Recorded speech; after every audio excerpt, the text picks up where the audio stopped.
नमस्कार. न्यूज डंकामध्ये मी महेश विचारे आपल्या सगळ्यांचं मनपूर्वक स्वागत करतो. मित्रांनो, भारताचे माजी पंतप्रधान डॉक्टर मनमोहन सिंग यांचं नुकतंच निधन झालं. अर्थात निधन झाल्यानंतर सगळ्यांनी त्यांच्या एकंदरीत कर्तृत्वाविषयी अर्थमंत्री म्हणून म्हणा किंवा पंतप्रधान म्हणून त्यांनी केलेल्या कार्याचा गौरव केला. मग त्याच्यामध्ये सर्वपक्षीय नेते होते. मात्र अशा क्षणी सुद्धा काही वाद उत्पन्न झाले. विशेषतः ज्या वेळेला मनमोहन सिंग यांचं निधन झालं त्यावेळेला त्यांचं स्मारक कोणी बांधायचं, कधी बांधायचं, याबरोबरच त्यांचा अंत्यविधी कोणत्या ठिकाणी करायचा, तिथे करणं कसं अयोग्य आहे किंवा कोणत्या ठिकाणी केला पाहिजे, याविषयी वाद व्हायला लागले. विशेषतः काँग्रेसच्या अनेक नेत्यांनी याविषयी भाष्य करायला सुरुवात केली आणि त्यानंतर मग हा विषय जो आहे तो थोडासा इतिहासाकडे वळला. इतिहासातल्या सुद्धा अशा काही घटना लोकांनी शेअर करायला सुरुवात केली ज्याच्यात आज काँग्रेस नेते मनमोहन सिंग यांच्याबद्दल कौतुकोद्गार काढत असले तरीच काँग्रेसच्या यापूर्वीचे जे कोणी नेते होते, पंतप्रधान होते, त्यांना योग्य सन्मान काँग्रेसने कधी दिला नाही. अशा पद्धतीने लोक जे आहेत ते आपापल्या भावना व्यक्त करत होते, व्हिडिओज शेअर केले जात होते किंवा जुन्या बातम्या ज्या आहेत त्या टाकण्यात येत होत्या.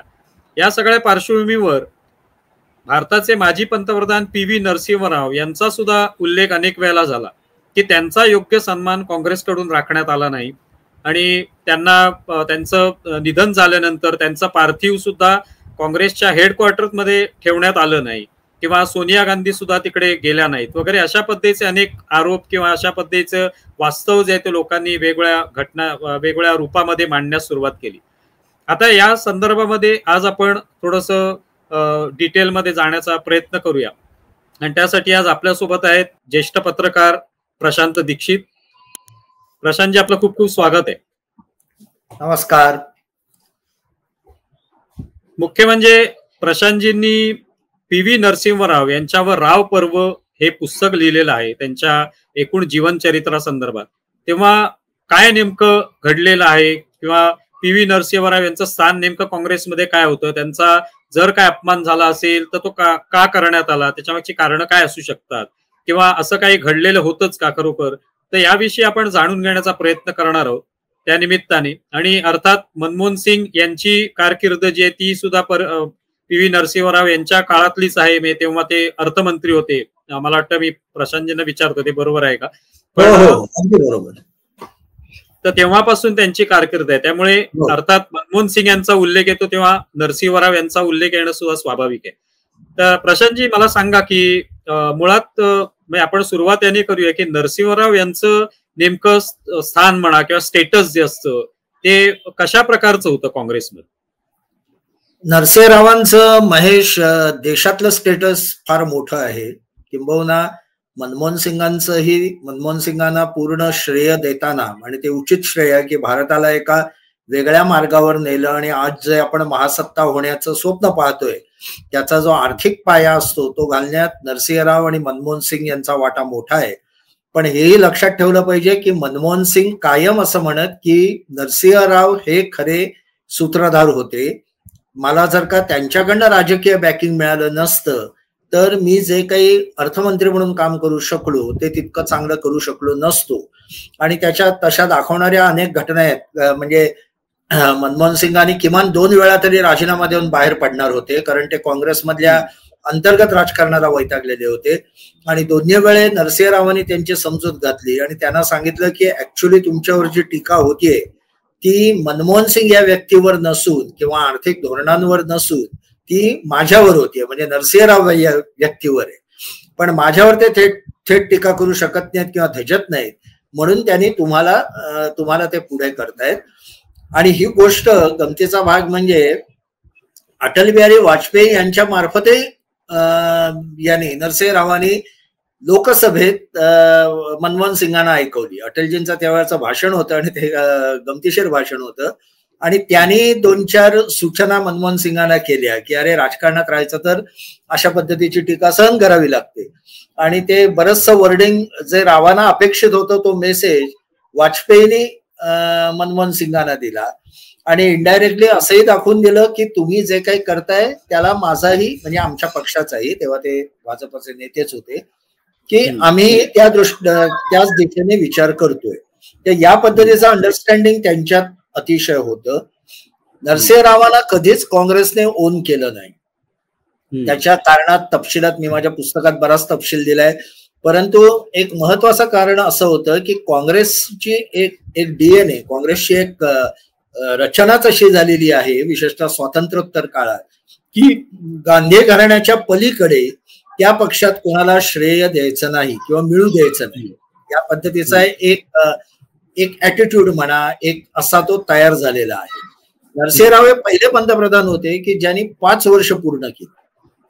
गांधी घराण्याबाहेरची व्यक्ती आणि ती 5 वर्ष पूर्ण करू शकते, हे कुठेतरी काँग्रेसमधली जी एक कोटरी असते. मी याच्याबाबत अगदी पूर्णपणे सोनिया गांधी, राहुल गांधी किंवा प्रियांका गांधी यांना दोष देणार नाही म्हणजे दोष दिलाही पाहिजे काही प्रमाणात, कारण शेवटी ते नेते आहेत.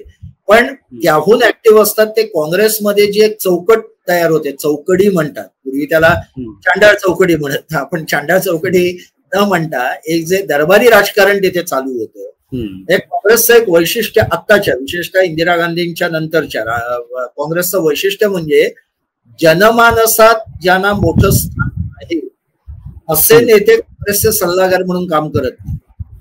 ते नेते आहेत ते जे सल्लागार आहेत ते बहुतांशी इंटलेक्च्युअल, दरबारी राजकारणात आयडिओलॉजिकली काम करणारे, भाषेवर प्रभुत्व असणारे, अशा पद्धतीचे. पूर्वी तसं नव्हतं. पूर्वीची काँग्रेस अशी होती की स्थानिक नेते स्टालवर्ट्स असत आणि इंदिरा गांधी त्यांचा योग्य प्रकारे आपल्यासाठी वापर करून घे. तर हा जो बदल झाला त्यामुळे ही जी चौकडी किंवा हे दरबारी राजकारणी जे जमा होतात ते अस्वस्थ झाले की जर का गांधी घराण्याचा होल्ड पक्षावरनं गेला तर आपलं काय, आपलं भवितव्य काय. हा पहिला संघर्षाचा भाग होता. दुसरा संघर्षाचा भाग असा होता की सोनिया गांधींची खूप इच्छा होती की राजीव गांधींवरचं बोफोर्सचं बालन जो डाग पडलेला होता तो लवकरात लवकर दूर व्हावा. आणि त्यासाठी आपल्या सरकारने, म्हणजे त्या नरसिंहरावांच्या सरकारला आपलं सरकार मानत होते आणि नॅचरल आहे त्यांचंच सरकार होतं. त्या तेव्हा एवढ्या पॉलिटिकली ऍक्टिव्ह नव्हत्या, इनफॅक्ट काहीच ऍक्टिव्ह नव्हत्या. तर त्यांनी लवकरात लवकर सरकारने हे बालन दूर करावं. रावांचं म्हणणं असं होतं की कोर्टाची प्रोसेस चाललेली आहे, सरकार त्या पद्धतीने काम करताय, सरकार जे काही योग्य पुरावे वगैरे सगळे सादर करताय, पण कोर्टाची म्हणून एक गती असते, त्या गतीने ते होत आहे. आणि तसं पुढे झालंही, म्हणजे पुढे राजीव गांधींवरचं ते बालन म्हणजे कुठेही सिद्ध झाला नाही तो आरोप, आणि ते निष्कलंक असल्याचं निदान कोर्टात तरी सिद्ध झालं. पण सोनिया गांधी तेव्हा अस्वस्थ होते. आणि तिसरा भाग असा की जेव्हा बाबरी मशीद म्हणजे अयोध्येमध्ये झालं, बाबरी मशीद ध्वस्त गेली, त्यानंतर एकूण काँग्रेसमध्ये असं वातावरण झालं की जो आपण एक धर्मनिरपेक्षतेचा अजेंडा इतके वर्ष करतोय त्याच्या विरोधात जाणारं हे आहे. आणि त्यामुळे मुस्लिम मत जो आपला मोठा आधार आहे तो आपल्याकडनं दूर जाणार आहे. आणि त्यामुळे आपली सत्ताच हळूहळू उत्तर भारतातनं, आणि ती गेलीच पुढे, उत्तर भारतातनं नाहीशी होणार आहे. या सगळ्याला नरसिंहराव जबाबदार. नरसिंहरावांनी ते जर का अयोध्येचं हे तिथे राष्ट्रपती राजवट लागू केली असती किंवा तिथे लष्कर बोलवलं असतं तर या पद्धतीची मशीद उद्ध्वस्त झाली नसती. आणि जो मुस्लिम समाज आपल्याकडनं पूर्ण समाजवादी पार्टीकडे गेला उत्तर प्रदेशमध्ये आणि इतरत्र जो डिस्टर्ब झाला तो झाला नसता. आणि त्याला नरसिंहराव जबाबदार आहेत.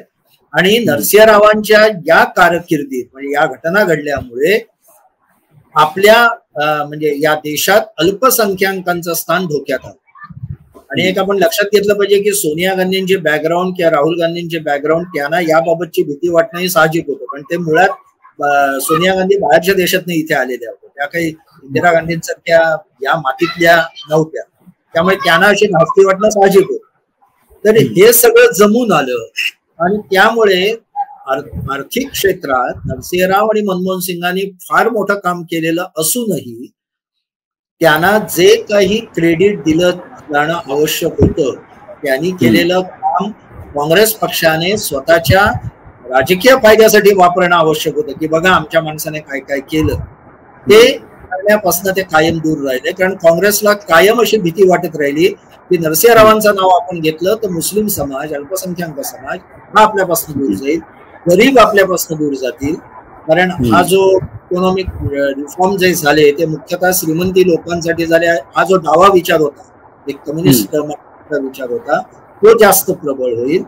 आणि त्यामुळे त्यांना जे ड्यू त्यांचे होते खऱ्या अर्थाने ते दिले गेले नाहीत. म्हणजे खरोखर जे म्हणजे राजकीय कारणासाठी असो, पण नरेंद्र मोदींनी जे भारतरत्न नरसिंहरावांना दिलं, भारतरत्न देण्याजोग्या ज्या मोजक्याच व्यक्ती खऱ्या अर्थाने भारतात झाल्या त्याच्यात नरसिंहरावांची गणना आपल्याला करतात. भारतरत्न खूप जणांना दिलं गेलं, परंतु खऱ्या अर्थाने जे राजकारणातले मी मुख्यतः म्हणतोय, बाकी जे स्टॉलवर्ड्स आहेत त्यांच्याबद्दल बोलायचं का, म्हणजे भीमसेन जोशी असतील, लताबाई असतील, सचिन असेल, यांच्याबद्दल काही आपण आक्षेप काहीच होऊ शकत नाही. मी राजकीय भारतरत्न दिले गेलेले म्हणतोय.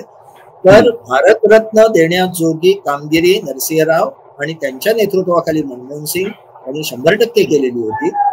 आर्थिक ह्याची म्हणजे आपण हा फरक केला पाहिजे, सांस्कृतिक भारत आणि आर्थिक भारत. आर्थिक ह्याच्यात त्यांचं काम खूप मोठं होतं, पण ते त्यांना श्रेय दिलं गेलं तर दोन गोष्टी सिद्ध झाल्या असत्या की गांधी घराण्याशिवायही काँग्रेस पक्ष हा एफिशियंट काम करू शकतो, तो त्यांची एफिशियन्सी दाखवू शकतो आणि दुसरं नेतृत्व पक्षात उभं राहू शकतं. हे होऊ न देणं हे काँग्रेसच्या काही दरबारी मंडळी जी अजूनही अस्तित्वात आहेत त्यांच्यासाठी आवश्यक आहे. म्हणून तर आता सुद्धा एकाच सभागृहात म्हणजे आज लोकसभेत संसदेत एका घराण्यातल्या 3 व्यक्ती कशाला येऊन बसतात. राज्यसभेत सोनिया गांधी असतील, इकडे राहुल गांधी असतील, प्रियांका वाड्रा असतील. आता काँग्रेसचे समर्थक म्हणतील ते लोकांमधनं निवडून येतात, लोक त्यांना निवडून देतात, हे बरोबरच आहे. परंतु मग कॉल कोणीतरी घ्यायला लागतो ना. जसं आपण अपेक्षा करतो की मोदींनी काही कॉल घेतले पाहिजे, मोदी असं का करत नाही, भागवत असं का करत नाही, देवेंद्र फडणवीस असं का करत नाही, पण तसं तिकडेही विचारायला पाहिजे की ती मंडळी पण असं का करत नाही. आम्ही राहुल गांधी एक रिप्रेझेंट करतायत, नाव इट्स इनफ, आमच्यापैकी कोण याच्यात जाणार. जसं महाराष्ट्रातल्या मागच्या सरकारमध्ये, मागच्या म्हणजे मी उद्धव ठाकरेंच्या सरकारमध्ये म्हणतोय, मला आश्चर्य वाटलं होतं की कुणीही आक्षेप घेतला नाही की मुख्यमंत्री स्वतः असताना आपल्याच मुलाला मंत्रिमंडळात घेण्याची गरज काय. आता ते स्टॅलिनने पण केलं याच्यात, पण हा अशा पद्धतीचा कारभार इंदिरा गांधीने पण केला नव्हता. इंदिरा गांधींच्या मनात पक्क होतं की संजय गांधी आपल्यानंतर उत्तराधिकारी आहे, पण त्यांनी कधी मंत्रिमंडळात घेतलं ना त्यांना. इनफॅक्ट उत्तर प्रदेशचे मुख्यमंत्री त्यांना व्हायचं होतं, त्याच्यासाठी पूर्ण लॉबिंग त्यांनी केलं होतं. ते सगळं इंदिरा गांधींनी उद्ध्वस्त केलं, त्यामुळे नथिंग डुईंग. नेहरूनी पण केलं, म्हणजे इंदिरा गांधींना मंत्री नाही केलं. तर हा जो एक घराणेशाहीचा वचक ठेवणं आपल्या पक्षावर, हा जो एक विचार असतो किंवा तो जो त्यातनं त्याला छेद देणारं राजकारण किंवा त्याला छेद देणारी परिस्थिती नरसिंहरावांच्या रूपाने पुढे आली आणि ती परिस्थिती, ती व्यक्ती यशस्वी ठरली. अयशस्वी ठरले असते आणि त्यांनी पूर्ण लॉयल्टी दाखवली असती जशी मनमोहन सिंगांनी पुढे दाखवली तर कदाचित त्यांचं गुणगान झालं असतं. पण ती इंडिपेंडेंट राहून ती यशस्वी ठरते हे कुठेतरी काँग्रेसमधल्या बऱ्याच जणांना पटलं नाही आणि त्यातनं त्यांना दिसून गेलं. आता आपण श्रेयाचा मुद्दा या ठिकाणी उपस्थित झाला की जे श्रेय मनमोहन सिंग यांना दिलं जातं तशाच पद्धतीने नरसिंहराव यांना श्रेय दिलं जात नाही. तुमच्या मते, तुम्ही लेखक आहात, तुम्ही यावर पुस्तक लिहिलेलं आहे नरसिंहरावांवर, तुमच्या दृष्टीने खरोखर किती श्रेय द्यायला पाहिजे? म्हणजे त्यांच्या पंतप्रधान पदाच्या खाली ते अर्थमंत्री म्हणून होते, तर कितपत श्रेय जे आहे ते त्यांना तेवढंच दिलं पाहिजे जेवढं मनमोहन सिंग यांना दिलं जातं? खरं आहे, नरसिंहरावांना श्रेय यासाठी दिलं पाहिजे आणि जे स्वतः मनमोहन सिंग मान्य करत, म्हणजे मनमोहन सिंगांना एकाबाबत 100% गुण दिले पाहिजे. जसे आपण त्यांना त्यांच्या आर्थिक म्हणजे पुनर्रचनेबाबत देतो, तसेच की सोनिया गांधी किंवा गांधी घराणं आणि त्यांच्या भोवतीचे लोक यांना आवडत नसूनही, त्यांची इतराची होईल ह्याची खात्री असूनही शेवटपर्यंत त्यांनी नरसिंहराव हे मला गुरुस्थानी होते हे कायम मान्य केलं, उघडपणे, जाहीरपणे. नरसिंहरावांच्या पुण्यतिथीला कायम मनमोहन सिंग स्वतः हजर राहत. एकही काँग्रेसचा नेता उभा येत नसे, पण मनमोहन सिंग पंतप्रधान म्हणून सुद्धा जात. ते म्हणत की याने मला हे माझे गुरु होते त्याबाबत. इव्हन ते अटलजींनाही मानत काही अनेक बाबत. म्हणजे जेव्हा त्यांनी अणुकरार केला तेव्हा त्यांची जी बैठक झाली, जी संजय बारूच्या पुस्तकात त्याचं सगळं विस्तृत छान वर्णन आहे, तर त्याच्यात ते अटलजींना म्हणाले होते की सर आपने जो चालू किया है वही मैं कंप्लीट कर रहा हूं. आणि ते त्यांना म्हणजे ते अणु कार्यक्रमाच्या संदर्भात होतं. तर हे आपल्याला मनमोहन सिंगांना पण क्रेडिट दिलं पाहिजे की त्यांनी त्यांचं महत्व मान्य केलं. आता नरसिंहरावांचं मग कॉन्ट्रीब्युशन काय होतं किंवा होतं की नाही याबद्दल प्रश्नच उपस्थित होता कामा नये, तेव्हा मनमोहन सिंग स्वतःच सांगतायत की ते माझे होते. पण तरी सांगायचं झालं तर महत्वाचा भाग असा की जेव्हा 91ला नरसिंहरावांनी सूत्र हाती घेतली, त्याचे पहिले 3 दिवस फार महत्वाचे होते. तेव्हा ते कॅबिनेट सेक्रेटरी नरेश चंद्र यांनी एक 8 पानी टिपण दिलं आणि त्या टिपणात असं दाखवलेलं होतं की आपली स्थिती किती वाईट आहे, आर्थिक स्थिती किती कठीण झालेली आहे. आणि अक्षरशः थोडक्यात एका वाक्यात सांगायचं तर ते टिपण असं होतं की आपल्याला शटडाऊन करायला लागेल जर का आपण वेगाने निर्णय घेतले नाही तर आपल्याला आंतरराष्ट्रीय कर्ज मिळणार नाही, विशेषतः IMF कडनं कर्ज मिळणार नाही. नरसिंहरावांच्या तेव्हा हे लक्षात आलं. नरसिंहराव स्वतः डाव्या तसे समाजवादी डाव्या विचाराचे, इंदिरा गांधी नेहरू यांच्यावर प्रचंड श्रद्धा आणि त्याच मार्गाने देश नेण्याचं त्यांचं पूर्ण काय म्हणतो डोक्यातलं सॉफ्टवेअर तसं होतं तयार झालं. परंतु त्यांच्या लक्षात आली परिस्थिती आणि पहिला त्यांनी जो निर्णय घेतला तो म्हणजे आपल्याला अर्थमंत्री हा अर्थशास्त्री हवा, पॉलिटिकल नको. हे मुत्सद्दीगिरीचं लक्षण आहे हा निर्णय घेणं. आणि दुसरा भाग असा की तो केवळ अर्थशास्त्री नको, तो आंतरराष्ट्रीय अर्थव्यवहारात त्याला चांगली गती पाहिजे, कारण आपल्याला बाहेरच्या देशातनं कर्ज हवंय, गुंतवणूक हवी, देशाला अन्य देशांशी जोडणारा पाहिजे. या दोन्ही क्वालिफिकेशनची पहिली व्यक्ती नरसिंहरावांसमोर होती ती IG पटेल. खूप मोठे अर्थतज्ञ आणि इंदिरा गांधींच्या काळात खूप मोठं काम केलेलं. मनमोहन सिंगांना इतकाच आंतरराष्ट्रीय पातळीवर दबदबा असलेली व्यक्ती, पण त्यांचं वय झालं होतं आणि त्यामुळे मला आता ही जबाबदारी घ्यायची नाही, मला झेपणार नाही. दुसरं नाव मग मनमोहन सिंगांचं. तर रावांचं पहिलं कॉन्ट्रीब्युशन अर्थशास्त्री आणि अर्थतज्ञ आणि तो आंतरराष्ट्रीय हा असणारा हा नेमणं. दुसरा भाग असा की ही धोरण ठरवताना जी एक मेजर शिफ्ट त्यांनी केली, मोठी शिफ्ट कुठे झाली, अर्थसंकल्पा इतकीच मोठी शिफ्ट झाली, इंडस्ट्री पॉलिसी बदलली, लायसन्स रद्द केलं. हे मनमोहन सिंगांनी नाही केलं, हे नरसिंहरावांनी केलं, कारण इंडस्ट्री मिनिस्टर नरसिंहराव होते. त्याने त्याचा गवगवा केला नाही कारण ते काँग्रेसच्या तोपर्यंतच्या धोरणाच्या विरोधात जाणार होते. तर हे त्यांचं कॉन्ट्रीब्युशन. तिसरा भाग असा की मनमोहन सिंग आणि त्या दोघांनी ठरवलं की भारताला मोठं व्हायचं असेल तर व्यापार आपला मोठ्या प्रमाणात वाढला पाहिजे आणि जगाशी भारत आर्थिक दृष्ट्या जोडला गेला पाहिजे. तत्वज्ञान सांगत नाही नॉन अलाइनमेंट हे ते याने सांगून त्याला काही अर्थ नाही. तुम्ही आर्थिक दृष्ट्या व्यापारातनं जोडले गेले पाहिजे. आणि मग पुढच्या सगळ्या पॉलिसी येत गेल्या ज्या मी माझ्या पुस्तकातही विशद केल्या आहेत की प्रत्येकात नरसिंहरावांचं कॉन्ट्रीब्युशन काय, मनमोहन सिंगांचं काय. मनमोहन सिंगांचं मोठं कॉन्ट्रीब्युशन आहे की त्यांची इकॉनॉमिक बॅकग्राऊंड आणि युनायटेड नेशन पासून अनेक मोठमोठ्या आंतरराष्ट्रीय फोरमवर काम करण्याचा अनुभव, की ज्यामुळे ती वाक्यरचना कशा पद्धतीचे करार केले पाहिजेत, भारताला फायद्याचं काय होईल, कुठे आपण अडचणीत येऊ शकतो, आपला एक्सपोर्ट कसा वाढेल, हे जे ज्याला नरसिंहरावांचीच भाषा वापरायची तर निट्टी ग्रिटी म्हणतात, म्हणजे बारीक सारीक त्यातल्या गोष्टी, त्याच्यात ते एक्सपोर्ट. पण जेव्हा जेव्हा नरसिंहरावांच्या काळात माझ्या मते 3 का 5 वेळा सरकार अडचणीत आलं, म्हणजे अविश्वासाचा ठराव आला, या सगळ्या वेळे मनमोहन सिंगांना राजकीय बॅकिंग नरसिंहरावांनी दिली आणि त्यातनं सरकार तगवलं. त्यामुळे आणि हे मी पुन्हा म्हटलं तसे मनमोहन सिंगांना मान्य होतं ना की म्हणजे नरसिंहराव असं गमतीने म्हणायचे की भारताच्या इकॉनॉमी मधली अनेक शून्य म्हणजे 100, 1000, 2000, आपले 10,000, 1,00,000 ही अर्थमंत्र्याने वाढवत नेली असतील, हे बरोबर आहे. पण त्याच्या आधी जो 1 होता की ज्यामुळे त्या 2 शून्यांना 100 म्हणायला लागले, 1000 3 शून्यांना 1000 म्हणायला लागले, 4 शून्यांना 10,000 म्हणायला लागले, तो 1 मी होतो असं ते गमतीने म्हणायचं. तर हे सगळ्यांना मान्य होतं. ही गंमत होती, म्हणजे ते काय अंडर एस्टिमेट करत नव्हते मनमोहन सिंगांना. पण हा जो जसं क्रेडिट आपण सोनिया गांधींना दिलं पाहिजे की जेव्हा अणुकराराच्या वेळे कधी नव्हे ते मनमोहन सिंगांनी अगदी फर्म स्टँड घेतला, नथिंग डुईंग. पण त्यांना माहित होतं की बदलती राजकीय आपली जगातली परिस्थिती बघता आता आपल्याला रशियावर फार अवलंबून राहता येणार नाही. संपूर्ण रशिया बदललेला आहे, अमेरिकाही महाशक्ती झालेली आहे आणि चीन तर आपल्याला 100% मदत करणार, आणि चीनही काय लहानच आहे तसं अजूनही. तर आपल्याला अमेरिकेबरोबर जोडून घेतलं पाहिजे आणि त्याच्यात पुढच्या सगळ्या काळात एनर्जी, ऊर्जा हा महत्वाचा घटक ठरणार आहे.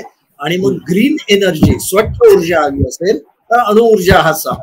आणि म्हणून भारताला अणुऊर्जेच्या ते जो वंशवाद होता, ते आपले वंशभेद होता, त्यातनं बाहेर काढा, भारताला व्यवहार करून द्या सगळ्यांवर. आणि अमेरिकेने बुशने ते मानलं, कारण त्यांनाही ते पटलं होतं हे त्यांचं. आणि तेव्हा त्यांनी फर्म जे डिसिजन घेतला की नाही, सरकार डाव्याने पाठिंबा काढून घेतला तरी चालेल, मी इथे राहणार, मी हा अणु करार करणार. तर तेव्हा सोनिया गांधींनी त्यांना मदत केली. जेव्हा लक्षात आलं, सोनिया गांधी पहिल्यांदा नाराज होते, अहमद पटेल तर संतापलेले होते, डॉक्टर साहब क्या कहते, डॉक्टर साहब को क्या पता है आघाडी कैसी चलाते वगैरे या पद्धतीची भाषा झाली. हमने उनको अपॉइंट किया है, म्हणजे ती मेंटॅलिटी ती होती. तर how can he disown the collision government वगैरे. तर हा जो, पण सोनिया गांधींनी लक्षात घेतली परिस्थिती आणि त्या स्वतः बदलल्या आणि ते सरकार टिकलं. अर्थात त्याच्यात मनमोहन सिंगांचाही वाटा खूप इंटरेस्टिंग आहे. एक किस्सा म्हणून फक्त सांगतो की तेव्हाचा हे सरकार खरं कोणी वाचवलं, म्हणजे अहमद पटेल, सोनिया गांधी, काँग्रेसचे प्रणब मुखर्जी या स्टालवर्ड्सनी प्रयत्न केला, तसा मनमोहन सिंगांनी पण थोडा प्रयत्न केला की काय असं समजायला एक दाट म्हणजे अशी जागा आहे, शंका योग्य. कारण झालं होतं असं, अमर सिंग जे समाजवादी पार्टीचे प्रेम सिंगांचे खास, ते या अशा याच्यात नेहमी ऍक्टिव्ह असत, सरकार पाडणं घडवणं याच्यात. ते तेव्हा अमेरिकेत कोलोराडो मध्ये ट्रीटमेंट घेत होते. तर एकदा संजया बारू जे मनमोहन सिंगांचे माध्यम सल्लागार होते, त्यांना एक अनामिक व्यक्तीचा फोन आला तिकडनं अमेरिकेत, आणि त्यांनी सांगितलं की आपके लिए एक मेसेज है कि कोलोराडो में अमर सिंह ट्रीटमेंट ले रहे हैं, उनकी अच्छी खासियत अमेरिकन लोग कर रहे हैं, उनको ट्रीटमेंट अच्छी मिल रही है, तो उनको ऐसा लगता है कि हमें अमेरिका के साथ जाना चाहिए और ये मेसेज आप पीएम साहब को दीजिए. म्हणजे आणि मग ते संजय बरोनी लिहिलंय त्याच्याबद्दल. मग त्याने ते पीएमला सांगितल्यावर मनमोहन सिंग फक्त हसले, पण त्याच्यानंतर 3 दिवसांनी मुलायम सिंगांनी भारतात जाहीर केलं की नाही, आम्ही अणु कराराला पाठिंबा देणार, आम्ही डाव्या पक्षांपासून ताकद देतोय आणि ते सरकार टिकलं. तर या सगळ्या गमती जमती आहेत त्या राजकारणातल्या या आहेत, पण याच्यात त्यांचं पॉलिटिकल पण कॉन्ट्रीब्युशन थोडंफार दिसतं. म्हणून त्या काळात असं गंभीर म्हटलं जायचं की Manmohan Singh is actually overrated economist and underrated politician. असं अर्थात तसं नव्हतं. He was always a great. भारतात त्यांना काय हवंय हे त्यांना बरोबर माहित होतं. काही त्यांच्या गोष्टी म्हणजे आपण सगळ्यात जण अनेक आक्षेप घेण्याजोग्या काही गोष्टी आहेत. जसं त्यांनी म्हटलं की या इथल्या साधन संपत्तीवर अल्पसंख्याकांचा पहिला, हे अत्यंत धोकादायक विधान होतं. पंतप्रधान पदावरच्या व्यक्तींकडे अशा काही गोष्टी आहेत ज्याच्याबद्दल हे सांगता येईल. पण इकॉनॉमी म्हणून मी म्हटलं as a economist technocrat prime minister असं आपण डिफाईन केलं, म्हणजे अशी आपण एक कॅटेगरी केली, तर त्याच्यात ही वॉज अ नंबर 1. आणि ते नंबर 1 होऊ शकले कारण नरसिंह रावांसारखी व्यक्ती त्यांच्या मागे होती आणि हे त्यांचंच म्हणणं. हे सगळं आता तुम्ही जे वास्तव सांगितलं, तर ते असताना सुद्धा म्हणजे आता ज्या पद्धतीने मनमोहन सिंग यांचं निधन झाल्यावर त्यांना काय सन्मान मिळाला पाहिजे किंवा त्यांचा अंत्यविधी कुठे व्हायला पाहिजे, त्यांचं स्मारक कसं व्हायला पाहिजे याविषयी बोलत असताना लोकांची हीच अपेक्षा आहे की काँग्रेसने तशाच पद्धतीने नरसिंहरावांकडे सुद्धा पाहायला पाहिजे होतं, त्यांचा सुद्धा तसाच सन्मान राखायला पाहिजे होता की अजूनही राखला पाहिजे होता. पण तसं काय झालेलं दिसत नाही. त्या संदर्भातले मग काही किस्से समोर येतात जे तुम्ही सुद्धा लिहिलेले सुद्धा असतील किंवा तुम्हाला माहिती आहेत. पण यातून काय दिसून येतं, म्हणजे कशा पद्धतीने त्यांचा हा अपमान केला गेला काँग्रेसकडून? नाही, कसं झालं की पहिल्यांदा नरसिंहराव गेले तेव्हा यांचं सरकार आलं होतं. म्हणजे वाजपेयींचं सरकार असतं तर कदाचित बदल झाला असता. म्हणजे या पद्धतीचं नरसिंहरावांना जी ट्रीटमेंट मिळाली मरणोत्तर ती कदाचित मिळाली नसती. वाजपेयी स्वतः अत्यंत त्यांचे जवळचे मित्र होते, त्या दोघांमध्ये खूप जवळचे संबंध होते. मी दिल्लीत असताना जेव्हा पंतप्रधान नरसिंहराव आणि वाजपेयी विरोधी पक्ष नेते होते तेव्हा मी एक कार्यक्रम पाहिलेला आहे. वाजपेयींच्या कवितांचं प्रकाशन होतं नरसिंहरावांच्या हस्ते आणि दोघांची भाषण इतकी अप्रतिम आणि इतक्या साहित्यिक दृष्ट्या वेगळ्या उंचीची होती की स्पेलबाउंड झाले होते सगळेजण. त्यामुळे त्या दोघांमध्ये वेगळं बॉन्डिंग होतं आणि ते राहिलं असतं म्हणजे समजा 2004 मध्ये वाजपेयींचं सरकार कंटिन्यू झालं असतं तर ही वेळ आली नसती. आता कसं झालंय की नरसिंहरावांच्या वेळेस ज्या पद्धतीचं ट्रीटमेंट आपण नरसिंहरावांना दिली तसंच जर का मनमोहन सिंगांबद्दल केलं तर एक तर बॅकलॅश मोठा येईल हे असं काँग्रेसला वाटतंय की बघा हे कायम त्यांच्याकडच्या जे खरोखर कॉन्ट्रीब्युट करणारे लोक आहेत, कर्तृत्ववान आहेत, त्यांची किंमत ठेवत नाही. ते सरदार पटेलांपासून कायम चालू आलेलं आहे. म्हणजे स्वातंत्र्य काळात सुद्धा अन्य लोकांना महत्व दिलं गेलं नाही, अन्य नेत्यांना, महत्वाच्या नेत्यांना. ते अगदी म्हणजे काँग्रेसमधल्याच म्हणजे काँग्रेस बाहेरच्या तर जाऊन दे काँग्रेसमधल्याच तर तेच चालू आहे. त्यामुळे ते त्यांना करायचं नव्हतं. दुसरा भाग असा की मनमोहन सिंग हे अतिशय लॉयल असल्यामुळे जी लॉयल्टी नरसिंहरावांकडे नव्हती. कारण नरसिंहराव म्हणत होते ही मंडळी नंतरच आलेली आहेत. म्हणजे सोनिया गांधींना त्यांनी सल्ला दिला होता तुम्ही येऊ नका राजकारणात. ते इंदिरा गांधींशी लॉयल होते पण इंदिरा गांधींची कपॅसिटी त्यांना माहित होती, अत्यंत 100% लॉयल होते. म्हणजे जसे मनमोहन सिंग सोनिया गांधींशी लॉयल होते की जाहीरनामा आपले अध्यादेश पाडला तरी ते राहिले कारण त्यांची घराण्याशी ती जेन्युइन आतून लॉयल्टी होती. त्याच्याबद्दल काही म्हणजे आपण श्रद्धास्थान म्हणतो ना तसं ते होतं. त्याच्याबद्दल आपण काही बोलू शकत नाही एखाद्या व्यक्तीचं श्रद्धास्थान असलं तर. नरसिंहरावांचं तसं इंदिरा गांधींबद्दल होतं, नेहरूंबद्दल होतं. त्यांनी जो त्यांचं जे बायोग्राफिकल नॉव्हेल आहे त्याच्यातही ते आपल्याला दिसतं. पण तसं लॉयल्टी ते सोनिया गांधींबद्दल दाखवू शकत नव्हते. राहुल गांधीचं पिक्चर मध्ये नव्हते तेव्हा. त्यामुळे गांधी घराण्याशी लॉयल असणारा आणि बुद्धिमान ज्याने काहीतरी कर्तृत्व दाखवलं पंतप्रधान आणि ज्याला जगभर एक रिस्पेक्ट आहे. म्हणजे आज जगातल्या अनेक आज ते पंतप्रधान पद सोडून 10 वर्ष होऊन गेली तरी जगातल्या बहुतेक सर्व राष्ट्राध्यक्षांनी त्यांच्याबद्दल संदेश पाठवलेले आहेत. ते त्यांचं कर्तृत्व दाखवून देणार आहेत आणि त्याच्यात काही अमान्य आणि इव्हन मोदी सरकारने पण ते मान्य केलं ना. मोदी सरकारने लगेच पूर्ण त्यांना स्टेट हे दिलं म्हणजे त्यांचं फ्युनरल व्यवस्थित होईल हे पाहिलं. 7 दिवसाचा दुखवटा जाहीर केला. त्यामुळे राजकीय दृष्ट्या जे काही सरकार म्हणून करण्याजोगं होतं ते त्यांनी नक्कीच केलेलं. पण नरसिंहरावांच्या वेळे मुळात ते बंडखोर होते आणि बंडखोराला आपण रेकॉग्नेशन द्यायचं का तर तुम्ही ते देऊ नका असा सल्ला सोनिया गांधीला दिला गेला असावा आणि तो त्यांनी मानला दुर्दैवाने. आता त्यांनी का त्यांचंही मत तसंच होतं माहित नाही पण भारताच्या माजी पंतप्रधानाला जो तुमच्या पक्षाचा आहे त्याचं शव अंत्यदर्शनासाठी तुमच्या पक्षाच्या मुख्यालयातही ठेवू देत नाही. आणि कारण काय दिलं तर कुलूप लागलेलं आहे आणि त्याची चावी कोणाकडे हे माहित नाही.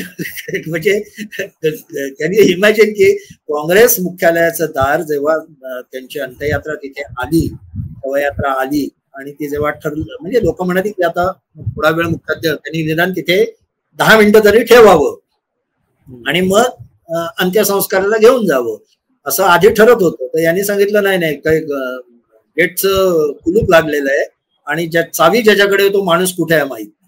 आणि पलीकडच्या घरात सोनिया गांधी राहत होत्या, तिकडनं त्या आल्या, त्यांनी 2 मिनिटं अंत्यदर्शन घेतलं आणि निघून गेल्या. आणि नंतर त्यांना म्हणजे विमानाने हैदराबादलाच नेण्यात आलं त्यांचं शो. कारण ते गेल्याच शिवराज पाटील, अहमद पटेल या सगळ्यांनी संजय बारू वगैरे या सगळ्यांना सांगितलं होतं की त्यांना समजावून सांगा की नाही इथे दिल्लीत काही अंत्यसंस्कार वगैरे होणार नाही, हे मागणी करू नका, हे फॅमिलीला मान्य होणार नाही. फॅमिली हा शब्द होता, फॅमिलीला हे मान्य नाहीये. फॅमिली म्हणजे कोण ऑफकोर्स सगळ्यांना माहिती. त्यामुळे त्यांना मग हैदराबादला आणि विजयभास्कर रेड्डींना त्यांनी ऍक्टिव्ह केलं. विजयभास्कर रेड्डींनी लगेच सांगितलं का आंध्रचा सुपुत्र आहे त्यामुळे त्यांचा अंत्यसंस्कार आंध्रमध्येच झालं पाहिजे. मग आता सुद्धा तसं म्हणू शकलेस ते पंजाबचा सुपुत्र आहे, पंजाबमध्येच हे झालं पाहिजे. पण ते तेव्हा असे युक्तिवाद मग केले जातात. तिथे ताबडतोब 4 एकर जागा पण वेगळी काढली गेली आणि त्यांच्या त्यांना तिकडे देऊन अंत्यसंस्कार करण्यात आले, म्हणजे कुठे हैदराबाद. पण मुळात त्याचं कारण हे होतं की ते इन सॉर्ट ऑफ ते रिबेल होते ना, त्यांनी वेगळं दाखवलं होतं आणि ते मान्य करत नव्हते यांची लिडरशिप. ते पुन्हा सत्तेत आले असते तर कदाचित आणखी मार्जिन मध्ये जायला लागलं असतं, सोनिया गांधींना आणखी वेळ लागला असता राजकारणात येण्यासाठी. पण ते निवडणूक हरले आणि मग तो सगळा काँग्रेसच डिसमेंटल होत गेलं आणि बरेच प्रॉब्लेम. पण मनमोहन सिंगांचा गुण हा की ते पूर्णपणे फॅमिलीला लॉयल होते. प्रसंगी म्हणजे ते एका बाजूला उत्तम अर्थशास्त्री होते, त्यांनी देशाचं भलंच चिंतलं आणि देशातला प्रचंड मोठा त्यांचं योगदान आहे, याच्याबद्दल अजिबात दुमत नाही. पण त्यांचा आणखी एक मोठा गांधी घराण्याच्या दृष्टीने गुण म्हणजे ते घराण्याला लॉयल होते, फॅमिलीला. आणि नरसिंहराव लॉयल नव्हते, हा नरसिंहरावांचा अवगुण होता. त्यामुळे या पद्धतीच्या दोन वेगळ्या रिॲक्शन, नरसिंहरावांबद्दल एक रिॲक्शन आणि मनमोहन सिंगांबद्दल दुसरी रिॲक्शन ही पुढे आली. आणि तिसरा जो एक पॉलिटिकल नॅरेटिव्ह 2014 पासनं कायम काँग्रेस सेट करू बघतंय की हे सरकार, मोदींचं सरकार हे ॲरोगंट आहे, हे विरोधकांना स्थान न देणारं आहे, हे घटनेप्रमाणे चालणारं नाहीये. हा जो नॅरेटिव्ह आहे ते पुन्हा पुन्हा एस्टॅब्लिश करायचं असेल की हे ॲरोगंट, इनडायरेक्टली लोकशाही चौकटीत राहून दबाव तंत्र वापरणारं सरकार असे ते हे जे नॅरेटिव्ह आहे, त्या नॅरेटिव्हचाही हा एक पार्ट आहे की जे जे काही घडेल त्याला असा रंग द्यायचा की बघा हे दमनशाहीच्या दृष्टीने काम करणारे, हे ऐकत नाहीये, ते दुसऱ्याच्या कर्तृत्वाला पुरेसा न्याय देत नाही. त्यामुळे हा भाग आहे. आणि तिसरा सगळ्यात शेवटचा खरं तर ओपनली यांनी म्हणायला होतं ना, मनमोहन सिंगांच्या कारकिर्दीचा सन्मान ठेवायचा, तर त्यांनीच केलेला नियम जो दिल्लीमध्ये आता जागेची मर्यादा असल्यामुळे इथे स्मारक होऊ नये आणि फक्त एक पंतप्रधानांचं वेगळं स्मारकाचं हे असावं, तिथे करावं, याचा काँग्रेसनं सांगायला हवं होतं, आम्ही आदर करतो म्हणून. त्यांनी आक्षेप काढलाय तो वाजपेयींच्या बाबत, आणि तो पण व्हॅलिड आहे तशा अर्थाने की बरोबर आहे, तुम्ही वाजपेयींच्या वेळे कसं केलं.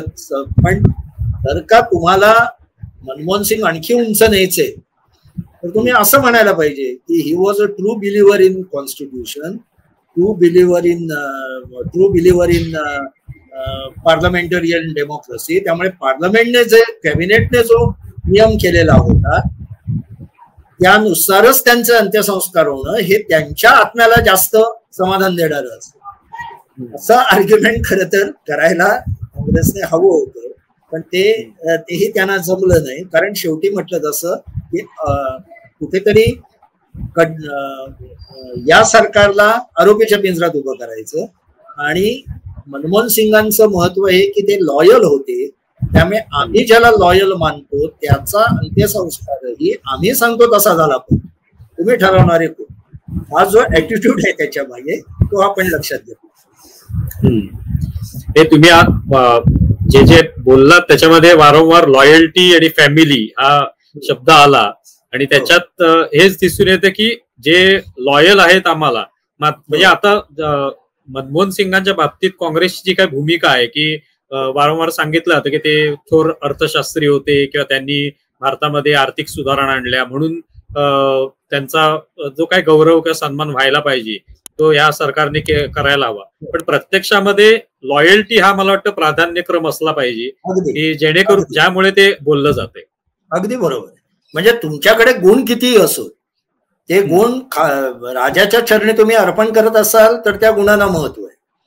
तुम्ही जर का ते इंडिपेंडंट दाखवत असाल तर मात्र तुमच्या गुणांना महत्व नाही. आणि तसं म्हटलं ना तर हे भारतीय जीवनशैलीत पण आहे. म्हणजे हे आपण सगळे प्रादेशिक पक्ष पाहिले तरी तसंच होतं. म्हणजे अजितदादा पहिल्यांदा कर्तृत्ववान मंत्री म्हणून म्हटले जायचे ना, अत्यंत प्रॅग्मॅटिक आहेत, हे करणारे आहेत. पण शरद पवारांपासून बाजूला झाल्यावर सगळ्यांना अवगुण दिसायला लागले. शिवसेनेतही तसंच असतं. अजून तरी बऱ्याच प्रमाणात भारतीय जनता पक्ष त्यापासून दूर आहे, कारण भारतीय जनता पक्षाची अजून नेतृत्व कुठल्या घराण्याकडे गेलेलं. म्हणजे अजून कोणी वाजपेयींचं सुद्धा कोणी घराण्यातले कोणी ऍक्टिव्ह नव्हते. नरेंद्र मोदींनी ते शक्यताही केलेली नाही. संघात तर राष्ट्रीय स्वयंसेवक संघाने ते पूर्णपणे बाजूलाच ठेवलेलं आहे पहिल्यापासून. त्यामुळे कम्युनिस्टांमध्ये त्यामुळे तसं कम्युनिस्टांमध्ये सुद्धा आपण त्यांचे म्हणजे वैचारिक मतभेद असले तरी काही गोष्टी त्यांच्या घेण्याजोग्या आहेत त्याच्यात हे आहेच ना. त्यांनी म्हणूनच ज्योती बसून सांगितलं की पॉलिट ब्युरो महत्वाचं आहे, तुम्ही नाही व्हायचं पंतप्रधान. त्याने नुकसान झालं पक्षाचं खूप मोठं, पण त्यांनी ते डेमोक्रेटिकली केलं, हे पण मान्य केलं. तर तिथेही या पद्धतीने होत नाही. म्हणजे केरळमध्ये अजून या घराण्याचा म्हणजे मुख्यमंत्री आहे म्हणजे त्याच्याच घराण्यातला पुढे झाला असं आपल्याला दिसत नाही. त्यामुळे या हे दोन पंथ किंवा संघटना राजकीय या वेगळ्या काढल्या तर प्रादेशिक पक्ष, आणि त्याच्यात एक गंमत अशी आहे त्याचं कारण असं की बहुतांशी प्रादेशिक पक्ष हे काँग्रेसमधनं फुटून आलेले. त्यामुळे काँग्रेसमध्ये जे काही काँग्रेसच्या डीएनए मध्ये आहे तेच इकडेही येताना दिसतं. म्हणजे ममता बॅनर्जी आता त्यांचं स्वतःचं कुटुंब नाही पण तो भाचा ऍक्टिव्ह झालाच आहे. मग हिने कोण आपल्या मायावतीने सुद्धा तसंच केलेलं आहे. अखिलेश सरळ वडिलांकडनं आलेलं आहे. बिजू पटनायकांनी तसंच केलं. द्रविड खाली डीएमके वगैरे त्याच पद्धतीने काम करतायत. चंद्राबाबूंचं अद्याप माहित नाही पण हळूहळू केसीआर मुलीलाच ऍक्टिव्ह करत होते. आपल्याकडे उद्धव ठाकरे, आदित्य ठाकरे, बाळासाहेब ही मालिका आहे तशी. तर त्यामुळे हे याच्यात त्यामुळे काय होतं की लॉयल्टी हा आपल्याकडे एक प्रधान गुण धरला गेलेला आहे आणि तो राहतो ना. म्हणजे त्याचा एक दबाव असतोच ना आपल्याला. म्हणजे मला विचारावंसं वाटतं की आता डिलिव्हरीपेक्षा म्हणजे तुम्ही काय कर्तृत्व दाखवलं किंवा किती काळ सातत्याने दाखवलं यापेक्षा त्याचा आधीचं कर्तृत्व, त्याची उंची याला कायम महत्व दिलं जातं. म्हणजे आजचीच आपली क्रिकेटच्या मॅच नंतर जे डिस्कशन झालं की ज्या पद्धतीचं ऍव्हरेज गेलं वर्ष म्हणजे पूर्ण वर्ष म्हणतोय आणि याचं रोहित शर्माचं 11 आहे आणि कोहलीचं 21 आहे. अशा ऍव्हरेजवर दुसरा कुठल्याही क्रिकेटरला आपण संघात ठेवलं असतं का? ऑस्ट्रेलियाने ठेवलं असतं का? पण आपण ठेवतोय अजून. तर हे सुद्धा पुन्हा ते एक तर ते कॅरेक्टर होतं तसं आलेलं आहे. तर मुख्य पण मी म्हटलं तसं मनमोहन सिंगांचं काँग्रेसच्या दृष्टीने मोठं कर्तृत्व म्हणजे ते लॉयल होते. नेक्स्ट कर्तृत्व त्यांचं अर्थशास्त्रज्ञ म्हणून काम, देशाला त्यांनी दिशा दिली ते. आणि तेच उलट करून नरसिंह रावांच्या बाबत मोठं काम देशाला दिशा दिली हे असलं तरी ते लॉयल नव्हते म्हणून शुड बी डिस्कार्डेड. एक विचार असं वाटतं की आता फक्त नरसिंहरावांचाच मुद्दा नव्हता पण अनेक उदाहरणं दिली गेली. जसं इंद्रकुमार गुजराल यांचं काय स्मारक बांधण्यात आलं नाही किंवा त्याला उशीर करण्यात आला, किंवा नरसिंहरावांचं सुद्धा स्मारक जे ते मला वाटतं 10 वर्ष लागली अशा पद्धतीने सांगितलं जातं. बाबासाहेब आंबेडकरांचा अपमान जो आहे तो काँग्रेसने केला असं सांगितलं जातं. त्यामुळे अशी अनेक लोक आहेत काँग्रेसमध्ये जी काँग्रेसशी संबंधित होती किंवा त्या काळातली होती की ज्यांचं कर्तृत्व खूप मोठं होतं पण त्यांचा वारंवार अपमान केला गेला. तर हे सगळं का घडलं? नरसिंहरावांचं आपण म्हणतोय की ते लॉयल नव्हते तेवढे ह्या गांधी कुटुंबाशी, ते मान्य आहे, पण अशा अनेक लोकांचा अपमान किंवा त्यांचा अनादर केला गेला. तर याला एक कारण म्हणजे एकतर 80च्या दशकापर्यंत काँग्रेसची सार्वभौम म्हणावी अशी सत्ता भारतावर होती. केंद्रात काय राज्यात काय त्यांना कोणी कुठे काय चॅलेंज येत नव्हतं.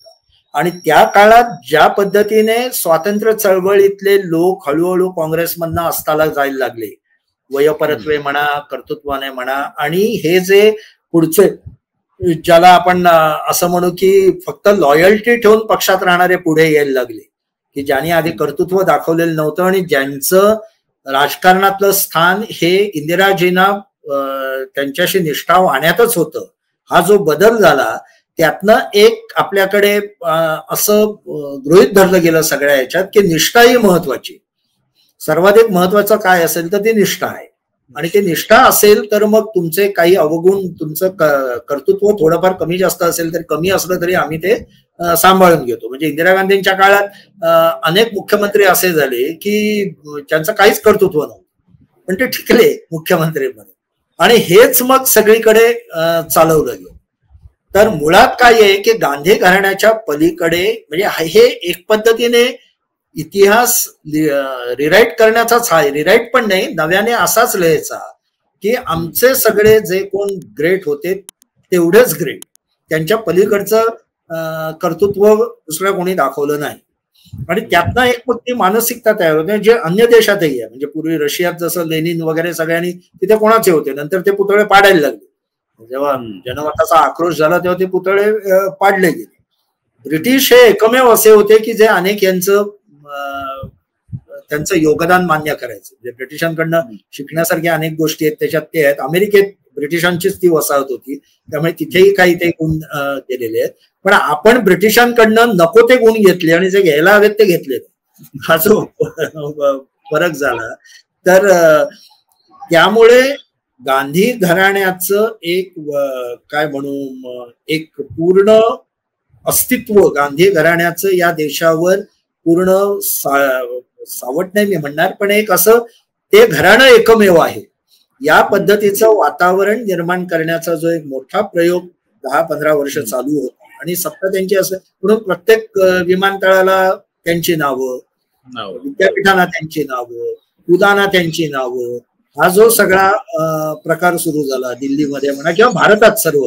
म्हणजे तर तिथे कुठेतरी ते आपल्याला जाणवतं की ते त्याला छेद देण्याची तयारी अजूनही आपण करत नाही. थोडा थोडा प्रयत्न सुरू झालेला आहे. खूप खूप धन्यवाद.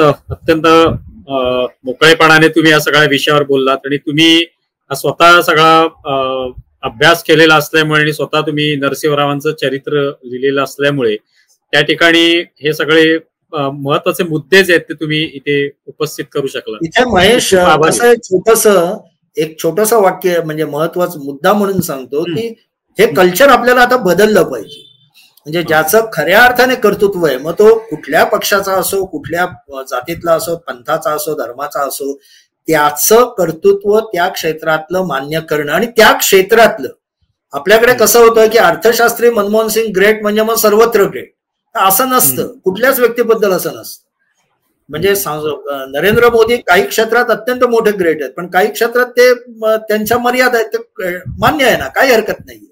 जसा म्हणजे खेळात सुद्धा आपण ठरतो ना की बॅट्समन कडनं आपण बॉलिंगची अपेक्षा करत नाही, बॉलरकडनं बॅटिंगची अपेक्षा करत नाही. तर ही आपली सर्वांनी एक सामाजिक घडण अशी झाली पाहिजे आणि ते कर्तृत्व आपण त्या क्षेत्रातलं म्हणून त्याचं कर्तृत्व मान्य करून त्याचं मोठेपण ते जे काही आहे ते जगासमोर आणलं पाहिजे, त्याचं उचित स्मारक केलं पाहिजे. मग सर्व पक्षीय भेदभावांना बाजूला ठेवू.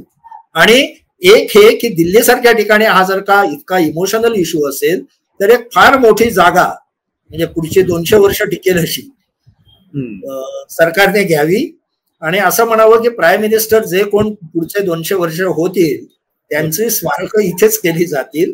ती मोठी 200-250 वर्ष पुरेल एवढी जागा घ्यावी आणि तिथे ते करावं. त्यांचे जे जे भक्त आहेत ते तिथे बघायला जातील आणि ते तसं करणंही अशक्य नाहीये, वादाचा प्रश्नच येणार नाही. कोणी जो प्राईम मिनिस्टर दिवंगत झाला की प्राईम मिनिस्टर माजी असेल, आजी असेल, आपले माजी असेल तरी त्यांचं स्मारक हे त्याच ठिकाणी होईल आणि जागा अशी असावी की जी पुढची 200-300 वर्ष पुरेल अशा पद्धतीने. खरं आहे. तुम्ही हा जो शेवटचा जो संदेश दिलात की सगळ्या पक्षांनीच हे कर्तृत्व जे आहे प्रत्येकाचं आपापल्या क्षेत्रातलं ते मान्य करावं आणि त्या दृष्टीने त्यांचा आदर करावा. तुम्ही इथे आलात न्यूज डंकामध्ये आणि या सगळ्या विषयावर बोललात त्याबद्दल खूप खूप आभारी आहोत. धन्यवाद. धन्यवाद महेश. नमस्कार. आमचा व्हिडिओ जास्तीत जास्त लाईक करा, शेअर करा आणि आमचे YouTube चॅनल सबस्क्राईब करा. धन्यवाद.